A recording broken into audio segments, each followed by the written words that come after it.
Are we ready? Right, yes. So, hi, I'm Robert Virding. I'm going to talk a bit about the basic Erlang system, how it looks inside, a bit of history showing, trying to explain why it looks like it does as well. I originally was part of the core Erlang team, so we were three of us. It was Joe Armstrong, Mike Williams, and myself, who were the basic designers of the original language. More people came in later, of course. Currently, I work for Erlang Solutions, and we do consulting, training, support in and around Erlang and Elixir systems. And we have, well, offices a bit everywhere.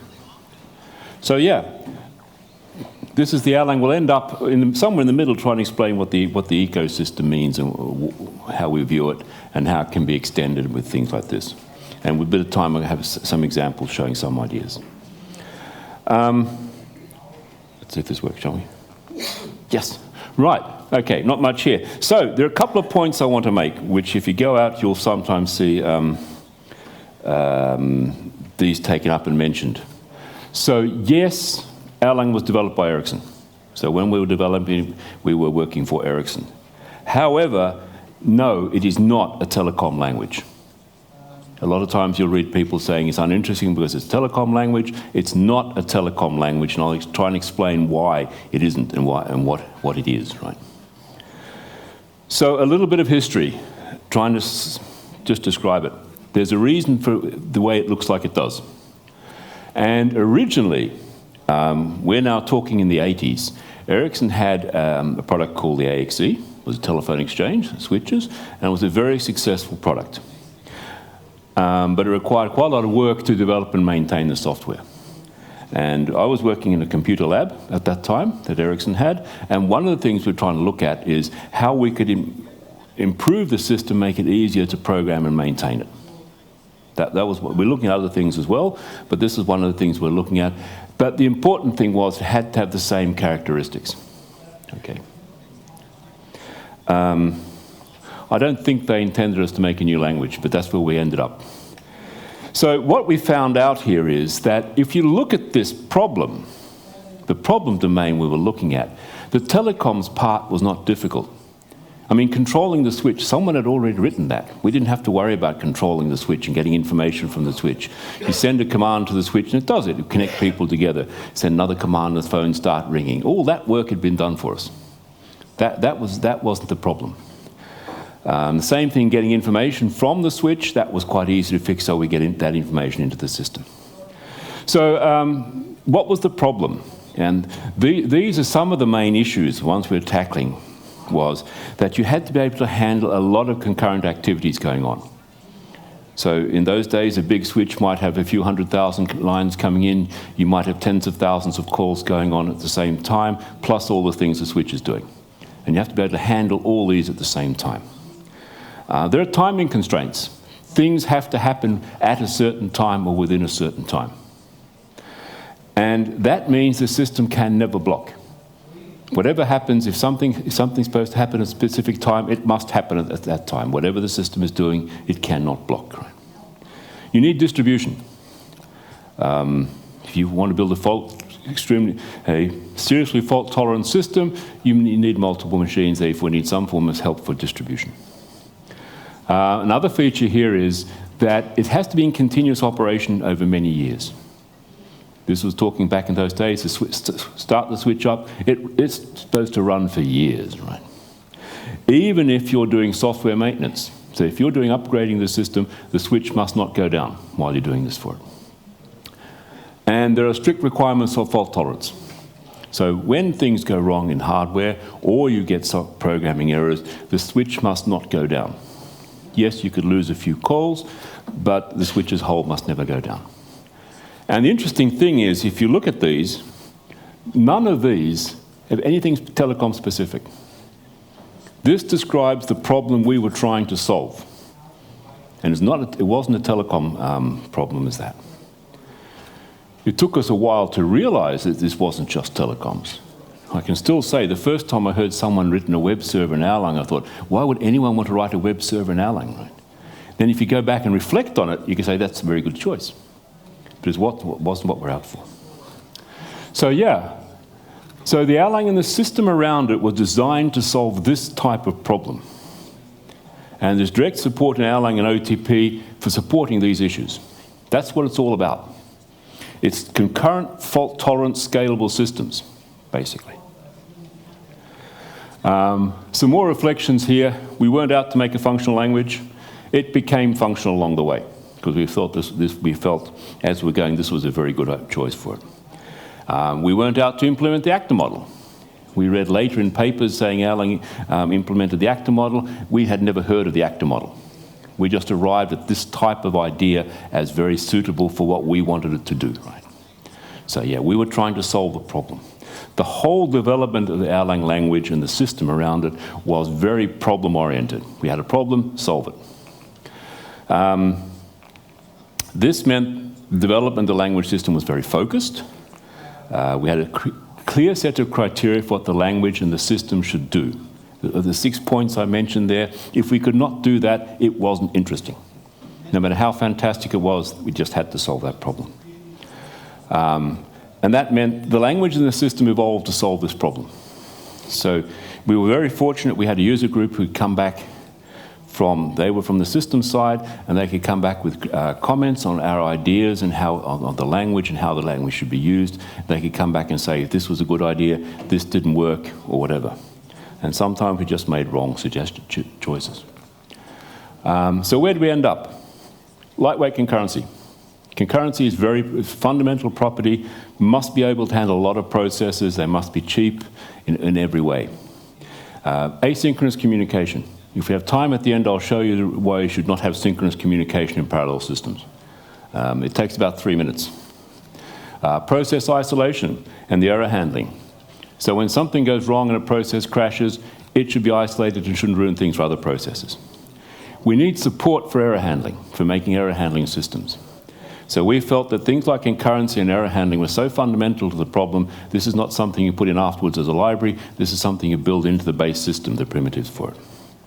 Continuous evolution of the system. We need to be able to upgrade the system while it's running, load code in running systems, and not crash the system while you're doing it. And it's soft real time. So we had these timing constraints. If you sometimes miss one, it wasn't too bad. It wasn't hard real time. Real time people say it's not real time, but we call it soft real time. But it means the system must never block. Okay? You can't sit and wait for 5 or 10 seconds while it's garbage collecting. That's just not allowed. Right? A few other things, we wanted a high-level language. Okay, this was late 80s, so things weren't that high at that time. Erlang, compared to the systems there was. We wanted the language and the system to be simple. Simple in the sense that you have a small number of basic principles, and on top of that, you can build anything you want.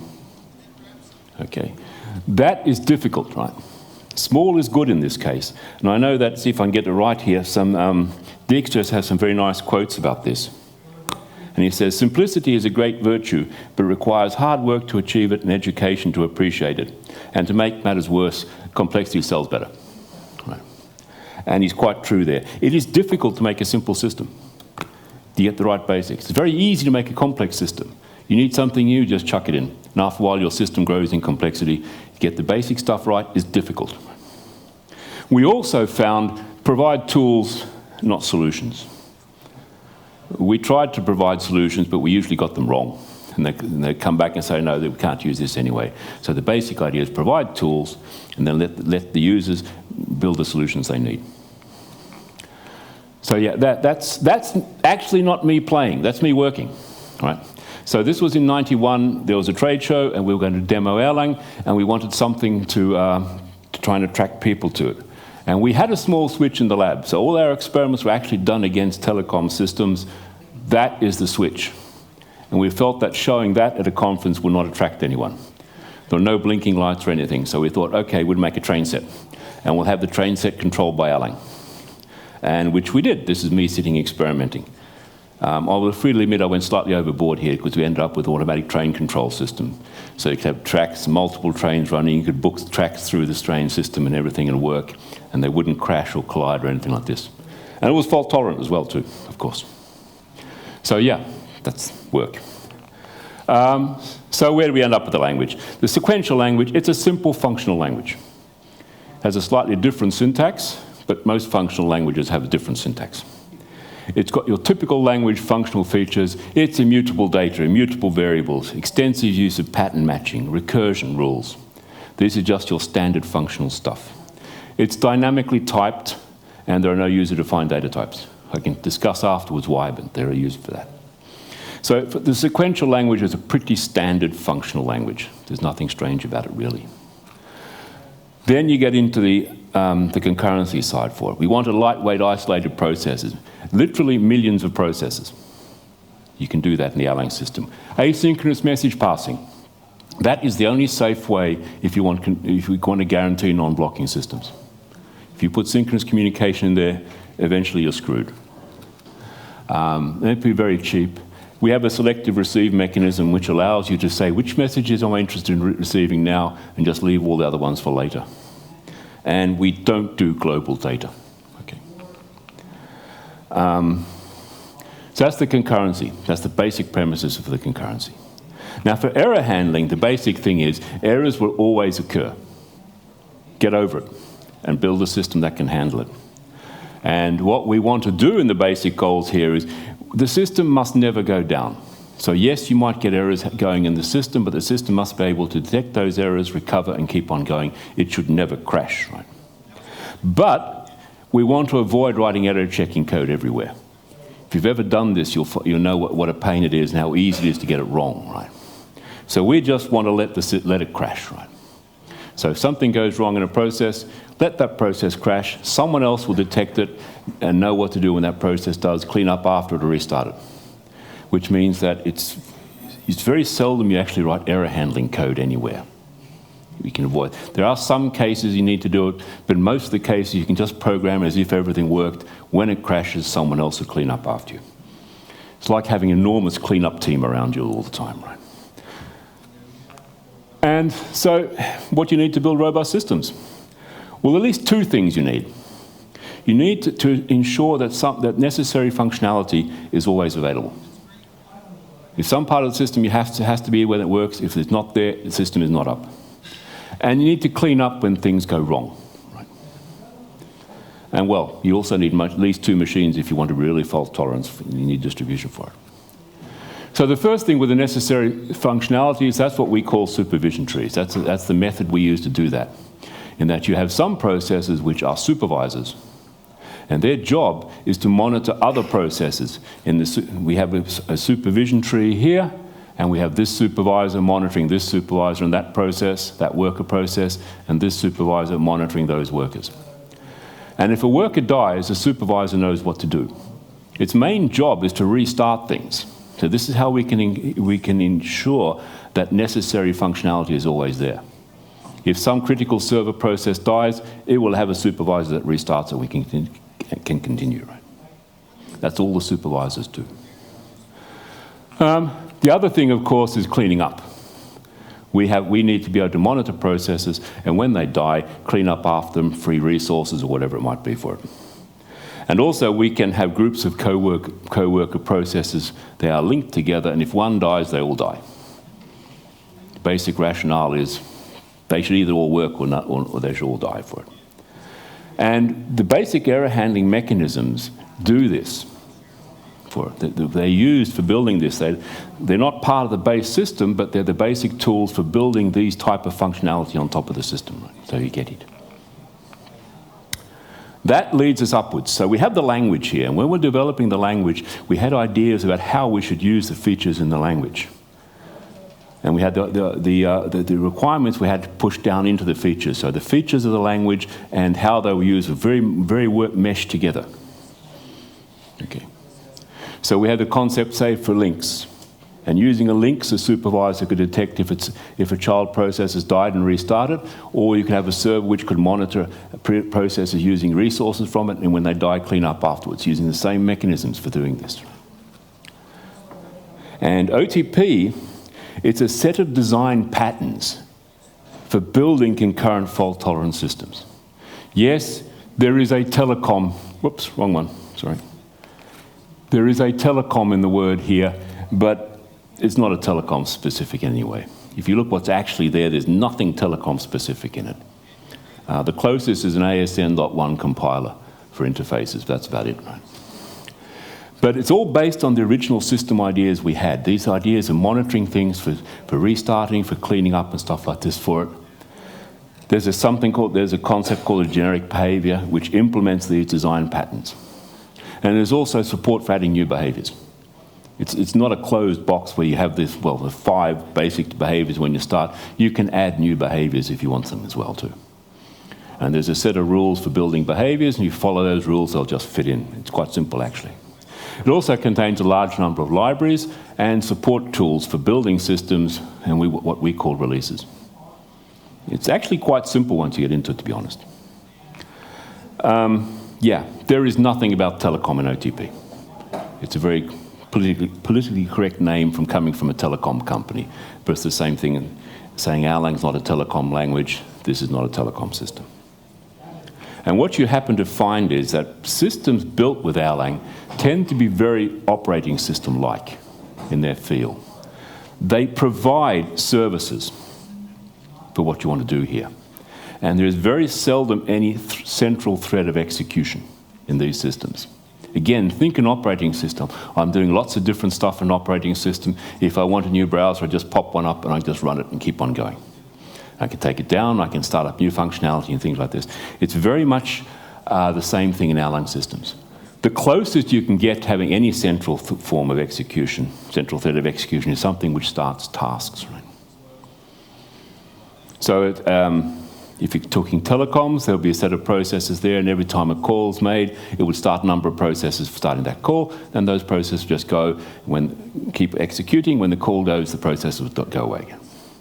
If you're thinking servers, typically, for example, you have a server running, and every time a new connection comes up, one part start a few processes for handling that connection, and that's all it does. Then those processes handle the connection, and when the connection goes down, they go away.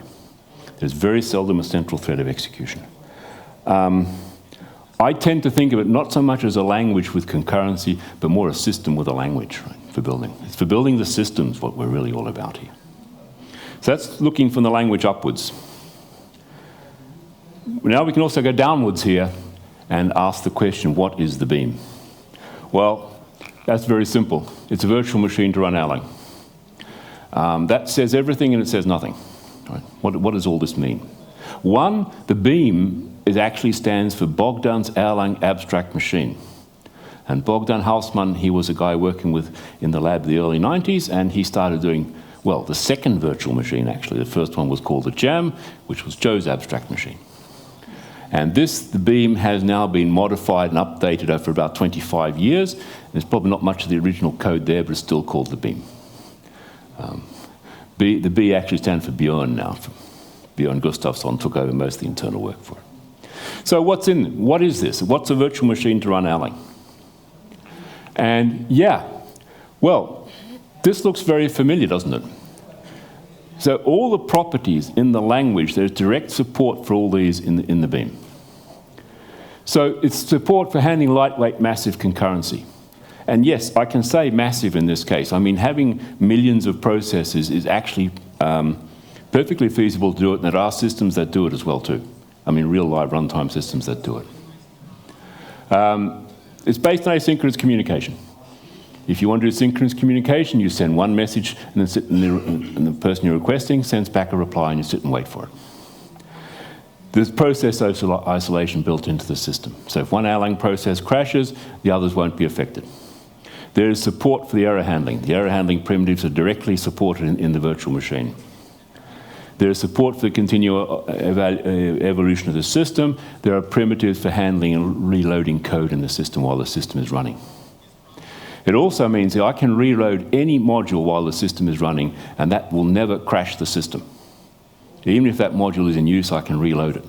The worst thing that can happen, some Erlang processes might die, but the Erlang system as a whole will never go down because of that. So it's just something I don't have to worry about at that point. There's soft real-time there. So the time handling, all the support for that is in the virtual machine itself. So the connection between the beam and Erlang is very close, right? It's very much a virtual machine for running Erlang. It's non-blocking. It's blocking the system is something I never have to worry about. I can send off a request to someone, or say an external system, say the database, and just sit and wait there for seconds, and the system will never block. It is practically impossible to block the system. Again, think an operating system. Put a lot of load in, it might slow it down, but you're not blocking it. For example, there's a preemptive scheduler. So even if you have one process that's running, continually executing, it will be rescheduled all the time. The system just does not block. It's got transparent SMP multi-core support. So quite happily, when you start up Erlang, it will grab every core it can find, it will use them all, and it will load balance automatically across them. This is something I just don't have to think about. I have control over it, I can limit it, but I don't have to think about it and worry about it. There are a number of powerful introspection and internal tracing primitives for looking at the system while the system is running. I can have time, I'll show some simple examples of that, but it's a very powerful system. A lot's been put in to managing production systems in use. So I can look internally into the system and see what's going on while it's running. And there are a number of interfaces to the outside world. We'll talk more about those later. It's got the typical functional stuff, immutable data, it's a predefined set of data types. There's pattern matching, there's functional language support. The handling of modules and code, again, is built into the virtual machine. And again, the fact there's no global data. We just don't do global, right? So this gets us to what the Erlang ecosystem is, right? So it's a set of languages built and running on top of the beam, Erlang and OTP. So we have this layer around here, which is the beam. So everything runs on top of the beam. We have Erlang OTP support and libraries for it, and then we can have a set of languages running on top of those, using those. Erlang, of course, is there. So we have another one, for example, is Elixir, which is a very growing language on top. It's part of the ecosystem. We have LFE, which stands for Lisp Flavored Erlang, for we who like parentheses. It's there. There is also there's a Prolog implementation, a Lua implementation, other languages as well, all running on top of the ecosystem. Now the thing here is that if these implementations, language implementations, follow the rules correctly, they're all interactable. So they can interact with each other and they can support each other. So I can in principle write my application in different languages and have them calling each other in the right way and just getting them working together. Right? So just because I pick Erlang doesn't mean everything has to be Erlang. Or just because I pick Elixir, everything doesn't have to be Elixir. I can mix these two quite close together for it. So, yeah. So now we're getting beyond Erlang, right? So now we want to extend the system. So how can we do that? So what we want to provide is new skin for the old ceremony. We have the Erlang at the bottom. We've got the beam, we've got Erlang at the bottom. And the beam is, I can't stress, it is very Erlang specific. For example, it just will not do mutable data. This is not the Erlang compiler saying you can't update something. This is the beam which does not update things.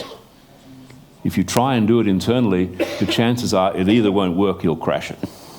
So it's just support for it. So it's new skins for the old ceremony. If you have not heard this CD, you should. It's a wonderful CD. It's like everything Leonard Cohen, is very depressing, but it's very good music. And I will not play it for you later.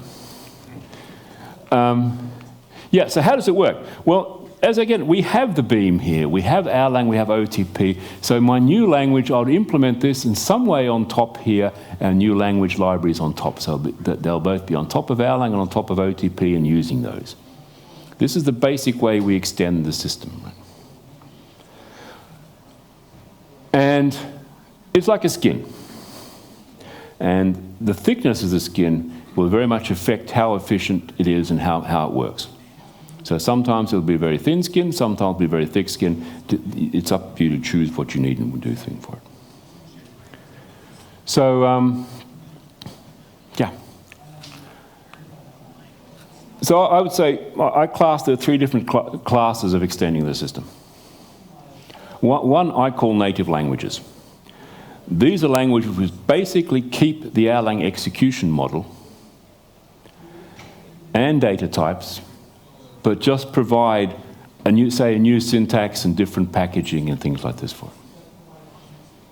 So this is definitely the most efficient way of running a new language on top of it, because we're basically running Erlang and it might look and feel very different. Some examples of this are Elixir, which is a language that's grown quite a lot over the last couple of years, which looks very different, in many ways feels different, but it's the same thing. We have LFE. Affine is one that's sort of inspired by Python.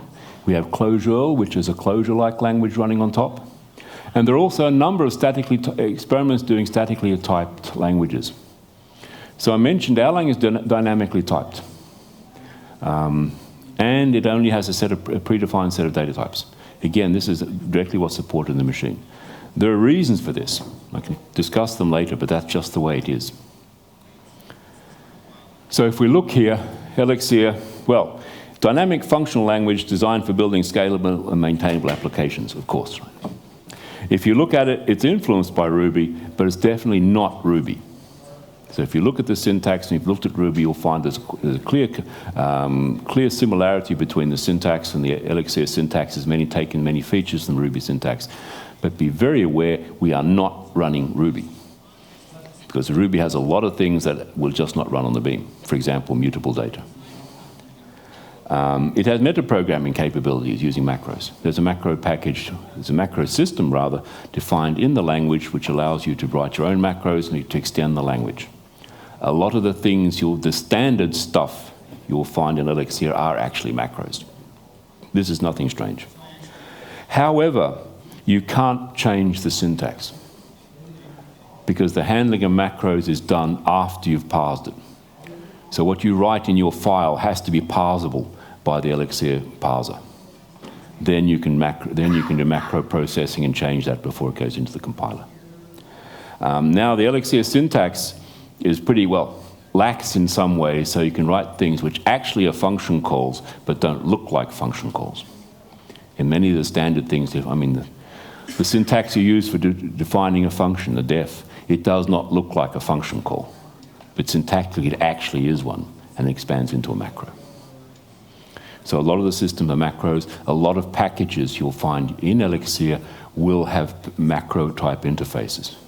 We were looking before at the X unit, the unit test facility. There you're writing tests using macros. It also comes with an extensive set of build tools and packages.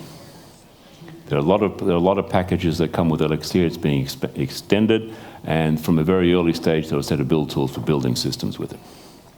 But at the basic level, it still has the same semantics as Erlang, because that's what the beam provides you. Which means it's quite easy to interface Elixir and Erlang, because they're same basic data types, same operations, and things like this for it. The other one, which I like, which I've done, is Lisp play with Erlang. It's a Lisp. So it's a Lisp syntax front end for it. It's a real Lisp with all the real Lisp goodies. So it's a proper homoiconic language and with real Lisp macros. Macros the way God intended, right? For macros to work and just effective for it. But it's not Scheme. It's not Common Lisp, because these will not fit as they stand on top of the Erlang system. So the Lisp has been adapted to fit onto the Erlang system. Again, this is what you need to do. So, for example, there's no mutable data. It's only the standard Erlang data types. It has Erlang style modules and functions. So if you're trying to look at it, say, coming from, say, Common Lisp handling of packages, they just don't exist. Erlang does not support the primitives you need to build a package system for it. That's just not how it handles code or how it handles atoms for that. And macros are only compile time. Because at runtime in the Erlang system, there are just compiled functions. There's no direct assist way of detecting a macro at runtime, for example, which you need to do. For those who know Lisp, it's a Lisp 2 instead of a Lisp 1. If you don't know Lisp, it doesn't make any difference. If you do, I can gladly take the argument afterwards, but there's a specific reason for doing this. But again, this is another thing here as well for it. Yeah, Standard data types, yes. So Erlang only has a predefined set of data types. And or the beam has a predefined set of data types, which means you can, in principle, not define your own data types. So what Erlang and Elixir do, and LFE is one, they fake it. So you make something that looks like your own defined data type, but you actually implement using it on running it on top of something else.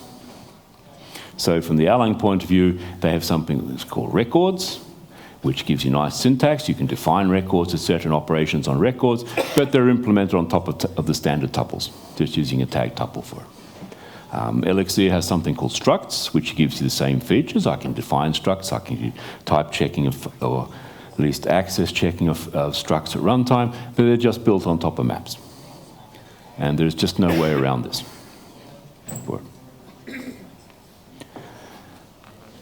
Yeah. I'm not going to talk about Affine and Clojure, therefore, but this is something interesting as well. So, as I've said a number of times, that there is no static type system. So the base language, the base system is dynamically typed. And people feel it would be very nice to have a statically typed functional language running on the Erlang system. And there is a number of, well, as yet experiments doing this.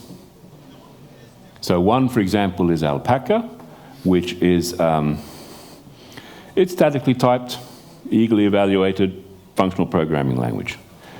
It relies on type inferencing, all the things you expect in it, but at the base level, everything just compiles down to Erlang. It's ML inspired. This means that in the Alpaca system itself, when the modules define an Alpaca, I can do type checking. I can be very certain that the types are checked and that it is type correct. This then opens up a lot how I actually want to implement my user-defined types. But in this part of the system, I know I'm type safe, which is very nice. However, the problem is when I interact with the rest of the world, in this case, the rest of the Erlang system, Beam system, which is not type safe.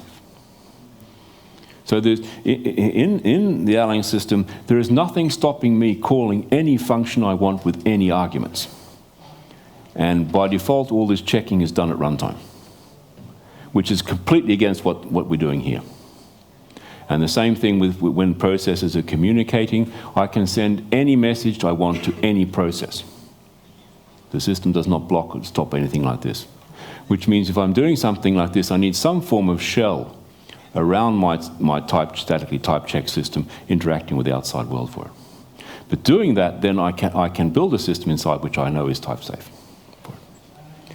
And as I said, there's not amount of work going on this Alpaca. It sort of works, but it's not production ready. There are some people doing F# as well on it, which would fit quite well. And again, you have the same problem there. I can make my package for it, but I need to work this.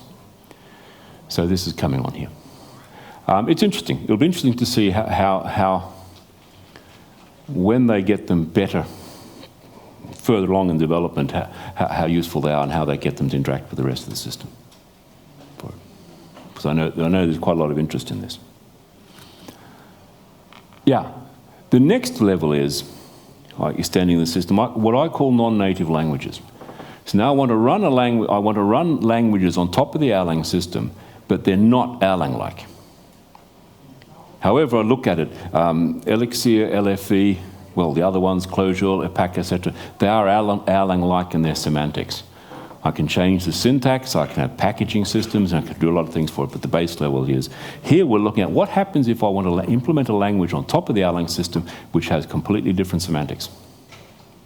And I have two examples here. I give these examples because I've done them myself. I think there are probably others as well who do it. And one is I want to run Lua or I want to run Prolog, okay, on top of the system here. So what is Lua? It's a powerful, efficient, lightweight, embeddable scripting language. Supports procedural programming, object-oriented programming, functional programming, data-driven programming, and data description. It basically supports everything, right? And it's quite a nice little language. I'm very impressed because they've managed to keep the language simple. And they managed to get the right basic primitives in. We're using these primitives, you can build a lot of stuff on top of it.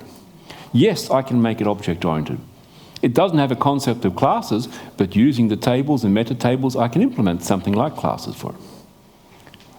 It's a very nice, simple little system.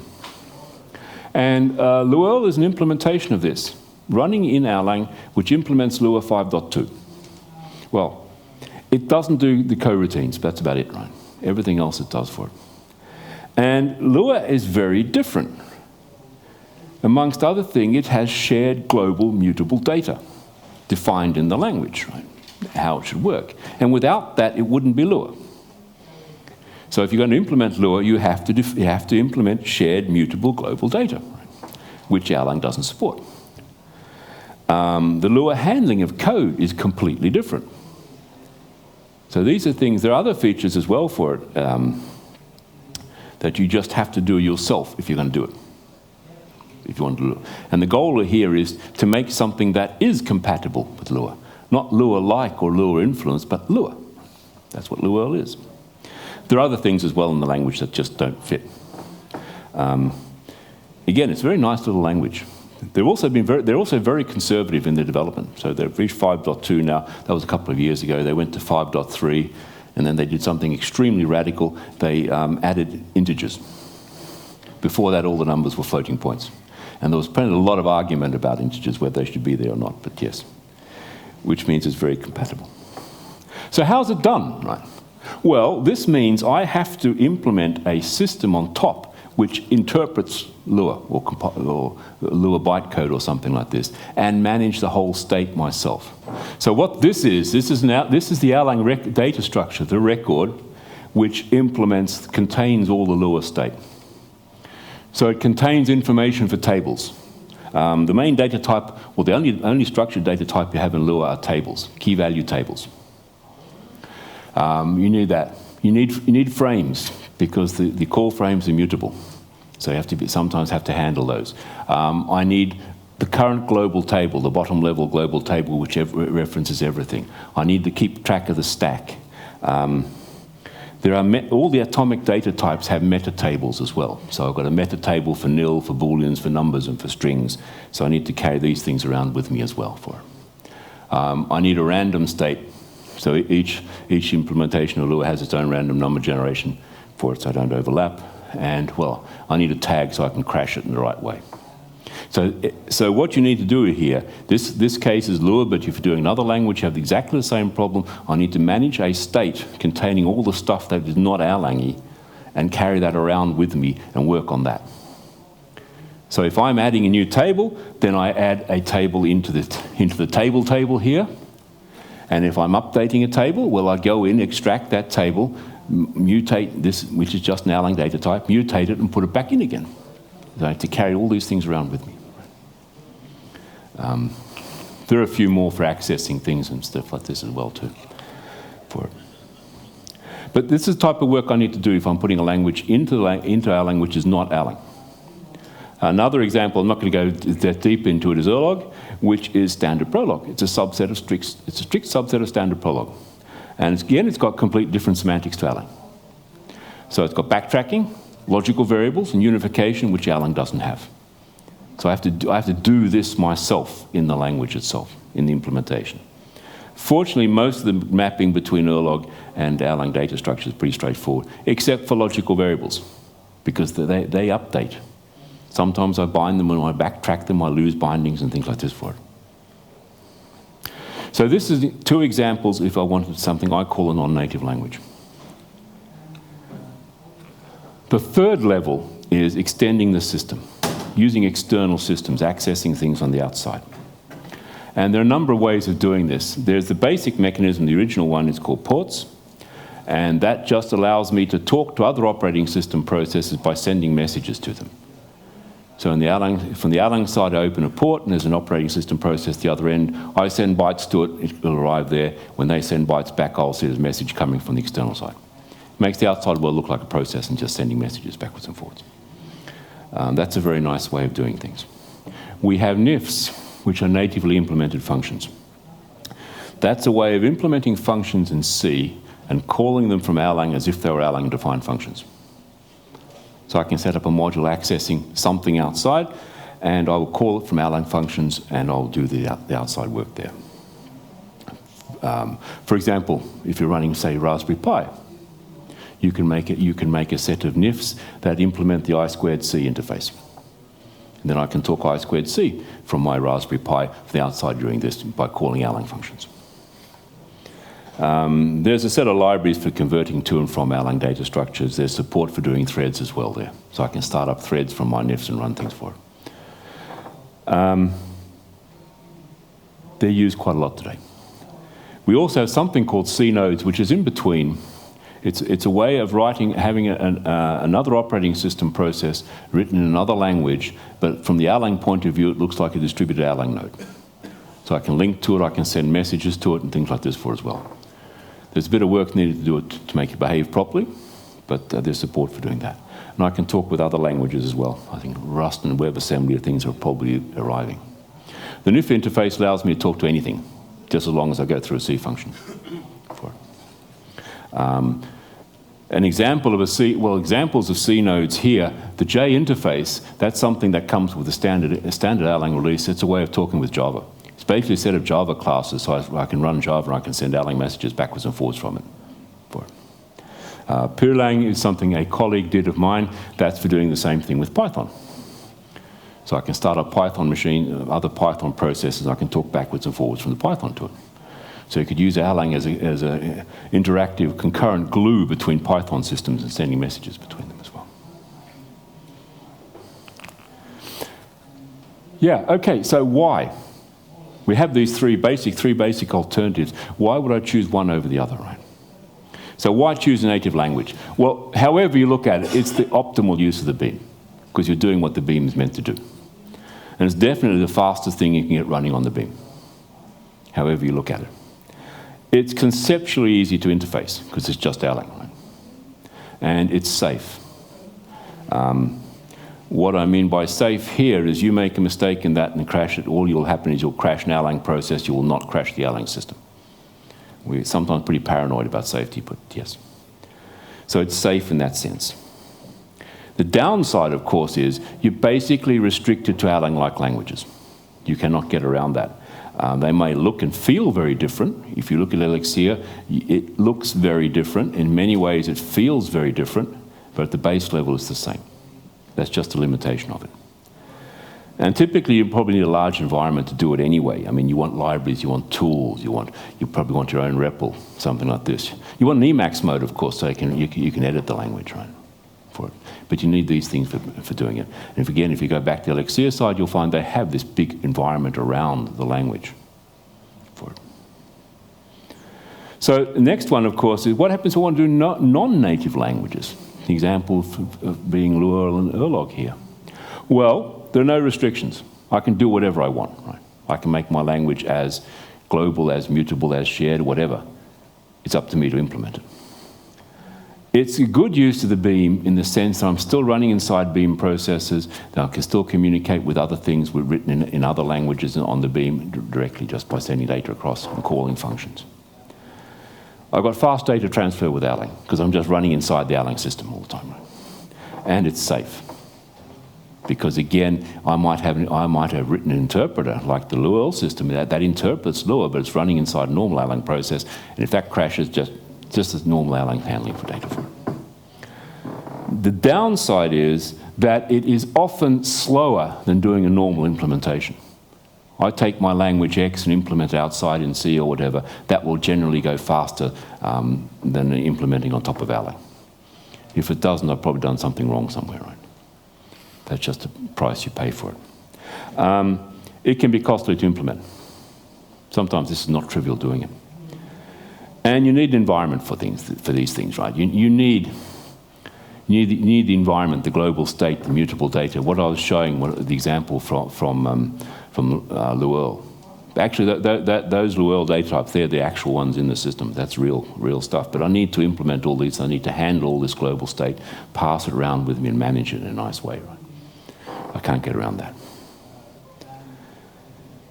The final alternative is doing, let's see, where are we? External systems. So what's good? I can access anything. There are no restrictions on what I talk to, right? Just as long as I get the interface working correctly, so the other system talks the right way with Erlang, I can talk to anything. Pick a language, I can talk to it, right? I can monitor and manage systems for it.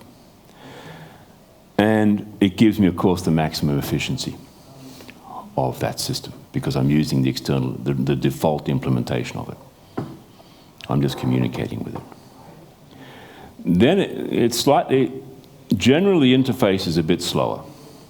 Even if I'm doing a NIF in this case, if I'm doing a NIF or a port, even the NIF, there is data conversion going backwards and forwards in between, so I'm calling it with Erlang data structures, which I'll then have C code which accesses, and when the C code is going to return something, it'll build a new Erlang data structure for it, so it's slightly slower. And it can either be safe or unsafe. So if I am talking with another node through a port, then from the Erlang point of view, that's safe. Because if that other system dies, it will not crash the Erlang system. The worst I will see is that the port's closed. If I'm using NIFs, it is decidedly unsafe. So if something goes wrong in that C code or whatever the C code calls, it will crash the Erlang system. And again, this is just a trade-off I have to make to choose which one do I want, right? So I can get a safe system, but I pay for it by having, say, slower communication interaction times. I can do a faster connection one, then I'll pay for it by it being unsafe. There's not much. Again, you have to make your choice here, what's valuable, what works. And yeah, what I want to end up finally is, so a little bit about, Erlang has one problem, right? It's actually used quite a lot, but you don't see it. So if you ask people if they've ever used Erlang, they'll say no. But there are an awful lot of systems in the world which are implemented in Erlang, right? We're not talking just about companies. Well, I mean, WhatsApp is your classic one. The whole back-end system of WhatsApp, the servers, is written in Erlang. And they have, what, over 1 billion users now. That's an awful lot of Erlang being used, right, for it.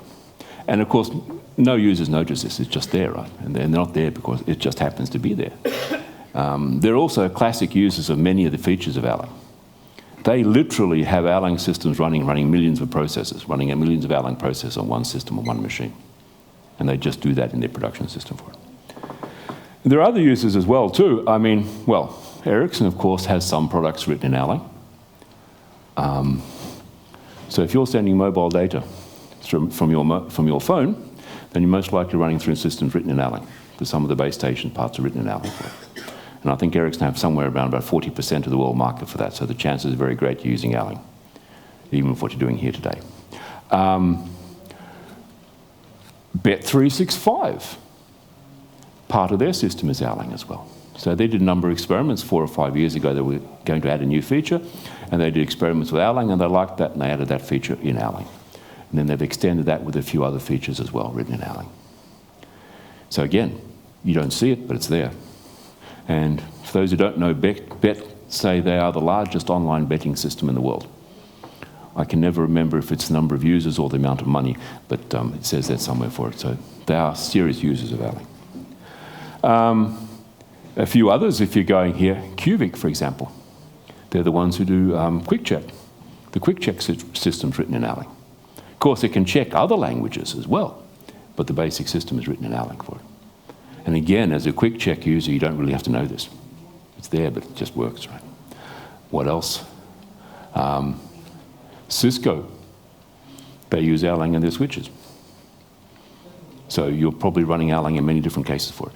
You never see it, it's just infrastructure. There's also some software that uses it as well, too. I mean, a classic one is Rabbitmq. Rabbitmq is written in Erlang. And most users of Rabbitmq never see this, because you don't have to see it. It's there if you need it, but it's doing it. I don't know how many Rabbitmq systems there are in the world. There are quite a few. Where are we? Yeah. CouchDB is written in Erlang. Again, you don't need to know it, but it is.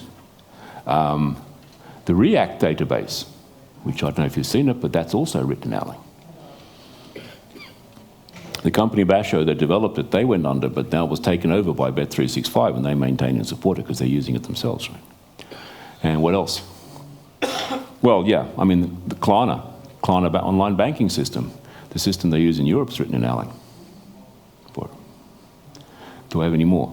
Well, We have Wooga Games, VMware, I think they support Rabbitmq. We have Wooga, which is a German online gaming company. And some of their games are written in Erlang. They found when they did this, they did some tests. I think they got about a 10 times speed up of the system when converting from Ruby, at least. So Erlang is a lot of different places, you just never see it, which is very nice, but it also means if you ask people, they say, why should I learn Erlang? Because I'll never use it. Well, they do. Elixir is also spreading quite a lot. It's mostly in a different world at the moment. For example, some of the standard packages that come with Elixir are for doing web servers. So quite a lot of web servers are being written in Elixir. There's a migration from, say, Ruby on Rails to using Elixir and Phoenix. They're also extending into other type of applications as well. So they're also expanding for it. There's a lot of Erlang going on in the world. And that is basically where I want to end for it. And I'm on time as well, too.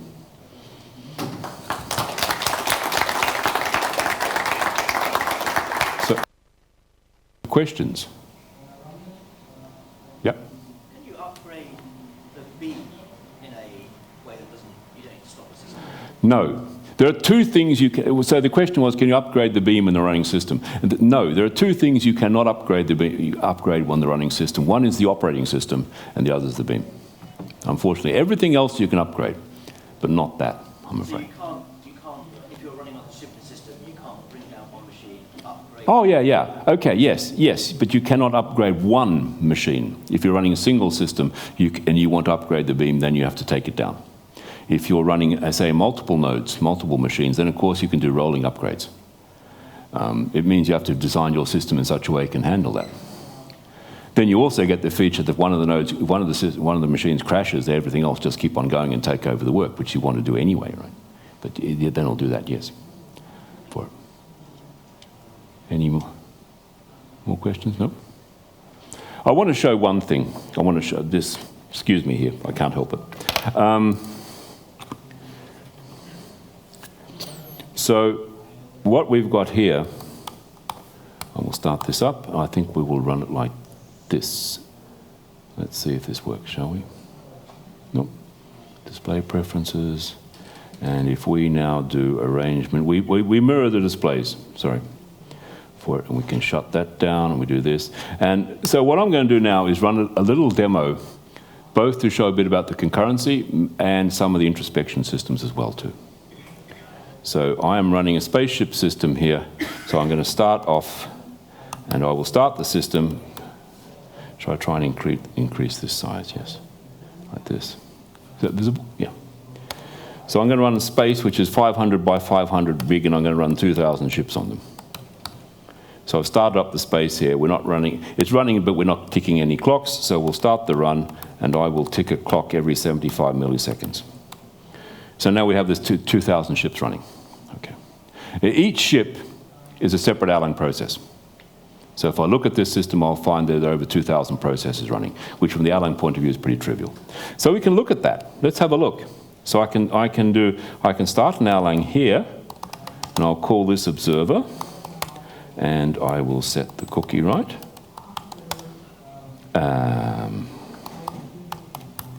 Ship demo like this. And now I will start Observer. Observer is a tool that comes with the standard Erlang release.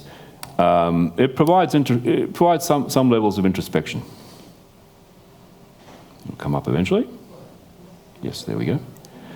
And so what I'm doing now is I'm running Observer on one Erlang node and the simulator on another Erlang node.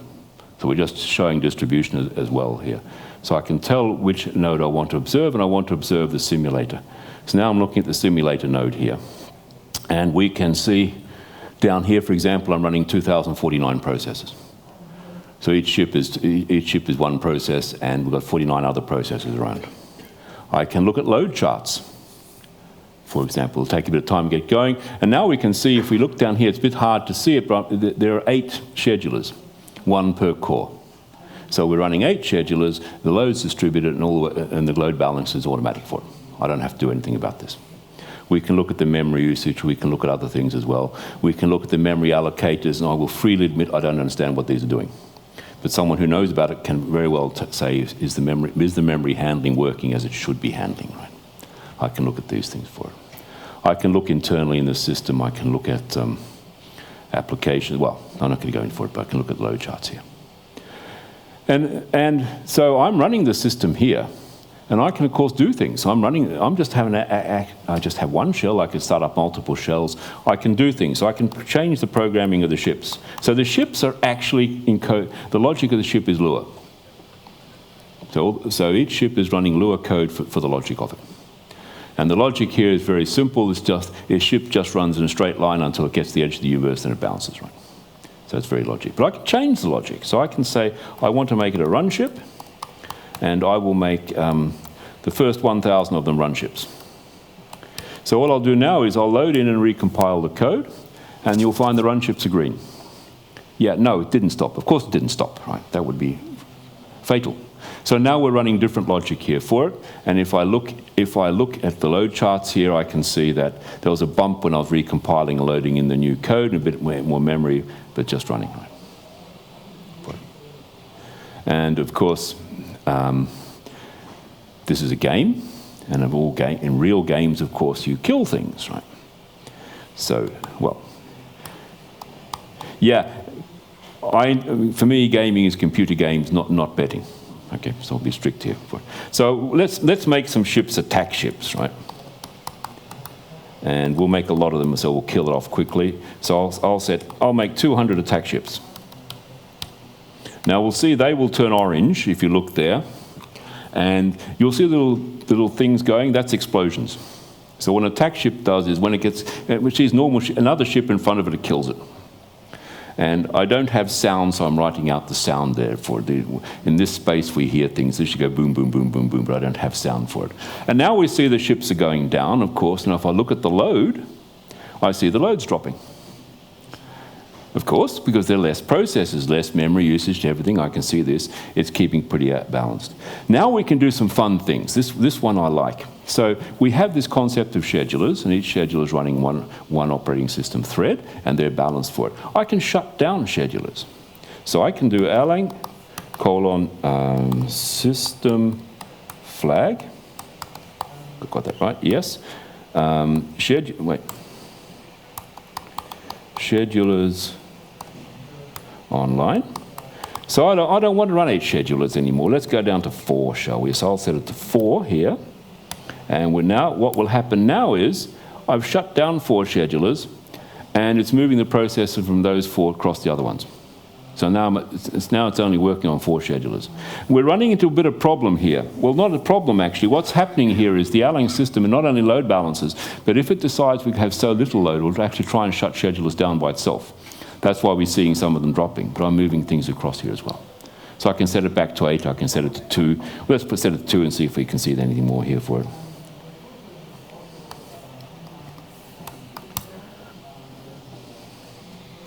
What? Yeah, sorry, yes, that's why it's going all weird, sorry. Now we can shut it down.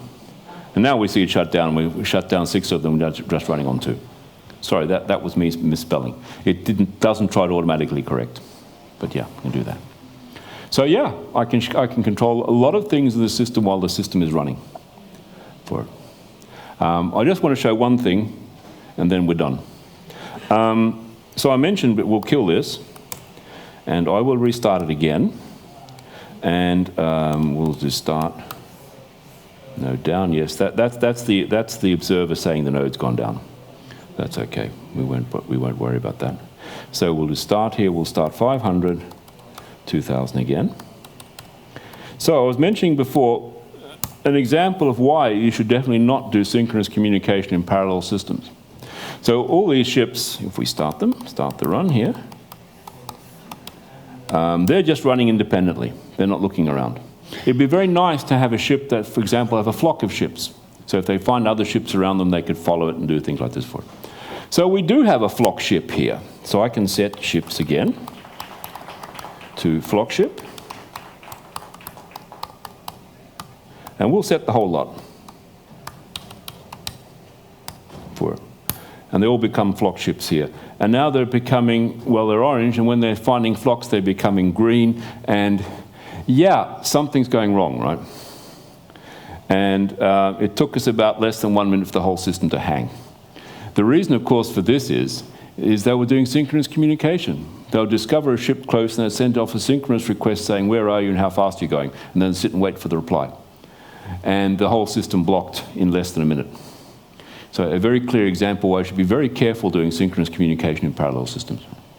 And I cannot restart them anymore because they're just hung, right? They're just sitting there hanging. Right? So yeah, that's me. Okay. Any more questions? I'm slightly over time now. Yes.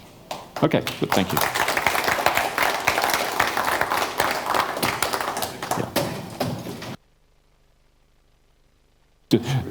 The presentation coming afterwards now will look more at Erlang and actually describe at a higher level using it, doing things with it, and examples of doing things with it, not at the level I've been talking about or what might exist for it. So that is also interesting. See it in actual use, in real systems in actual use.